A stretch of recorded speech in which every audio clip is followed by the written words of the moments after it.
भाइयों, ये देश में दो सोच है, दो विचारधारा है। एक विचारधारा महात्मा गांधी, नेहरू, मौलाना आजाद का विचारधारा, सोच, आइडियोलॉजी। और एक विचारधारा और एक सोच है गोलवालकर, सावरकर, गोडसे का सोच। ये महात्मा गांधी, नेहरू और मौलाना आजाद का सोच पूरे इंडिया को साथ में लेके आगे बढ़ना है। और ये गोडसे का, आरएसएस का जो सोच है, हिंदू मुसलमान सबको तोड़कर, नफरत को डालकर, इनको लड़ाकर पावर में आना है। पावर में आकर ब्राह्मण सुप्रीमेसी को, ब्राह्मण रेस को इस देश में राज में लाकर बिठाना है। ये दो विचारों के अंदर ये देश में अभी जंग चल रही है, लड़ाई चल रही है। ये दो विचारों की दरमियान की लड़ाई में पहला सफ में पॉपुलर फ्रंट ऑफ इंडिया खड़ा है। पहला सफ में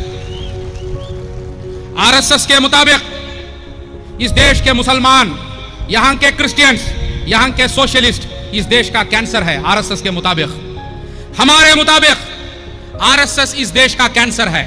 हमारे मुताबिक यह कैंसर हमारे देश को अभी पकड़ लिया है। यह कैंसर अभी पेट में आ गया। अभी यह कैंसर आने के वजह से बहुत सारे सिम्टम्स है। There are symptoms of cancer. Cancer जब आ जाता है किसी को, सिम्टम्स आते हैं। आदमी बहुत पतला हो जाएगा, उसका पूरा बदन काला हो जाएगा, ऐसे सिम्टम्स है। वैसा इस कैंसर के वजह से हमारे देश में सिम्टम्स है। वो सिम्टम है कश्मीर का आर्टिकल 370 को जिस तरीके से अब्रोगेट करे, वो इसका सिम्टम है, कैंसर का सिम्टम है। वो जिस तरीके से बाबरी मस्जिद के साथ ड्रामा हुआ, जिस तरीके से जजमेंट आया, जस्टिस नहीं मिला, यह कैंसर का सिम्टम है, आरएसएस का सिम्टम है यह। और जिस तरीके से अभी सिटीजनशिप अमेंडमेंट एक्ट को लाकर यहां के मुसलमानों को एक दलदल में डालकर, डरा के, उनको धमका के इस देश में कुचलने की एक साजिश चल रही है, यह कैंसर का सिम्टम है।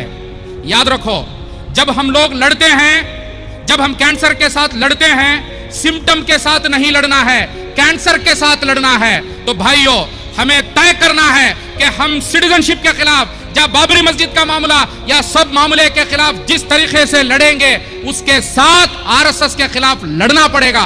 नहीं तो इस देश को हम लोग बचा नहीं सकते हैं। दो चीजों से यह आरएसएस का कैंसर डरता है। एक ये मुसलमानों के अंदर जो सैक्रिफाइस, जो कुर्बानी करने का जज्बा है, उस जज्बे को देखकर, इस सैक्रिफाइस को देखकर डरता है आरएसएस। और दूसरा, इस देश के संविधान से बहुत डरता है। हमें इस कुर्बानी के जज्बे के साथ हमारे देश के संविधान को मजबूत से पकड़कर आगे बढ़ना पड़ेगा। आगे बढ़कर जब हम इन कैंसर के खिलाफ लड़ेंगे, तब इस देश में गांधी की सोच, मौलाना आजाद की सोच, नेहरू की सोच इस देश को आगे बढ़ाएगी।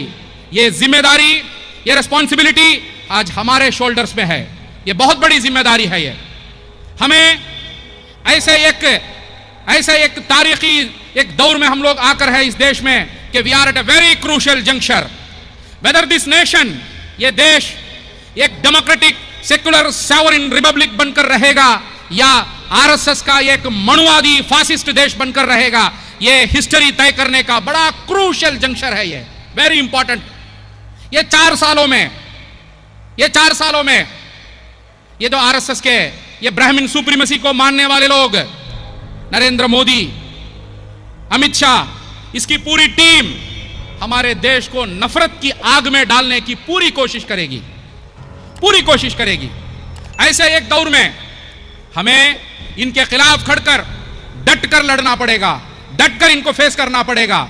नहीं तो तारीख एक दौर में चले जाएगी। हमारे बच्चे हम लोगों को देखकर कोसेंगे कि काश हमारे बड़े लोग इस जालिम के खिलाफ लड़ते, इस जालिम को इस जुल्म करने से इसको रोकते, हम लोग इस देश में एक इज्जत की जिंदगी जीते। ऐसा एक हालात पैदा हो जाएगा। तो हमें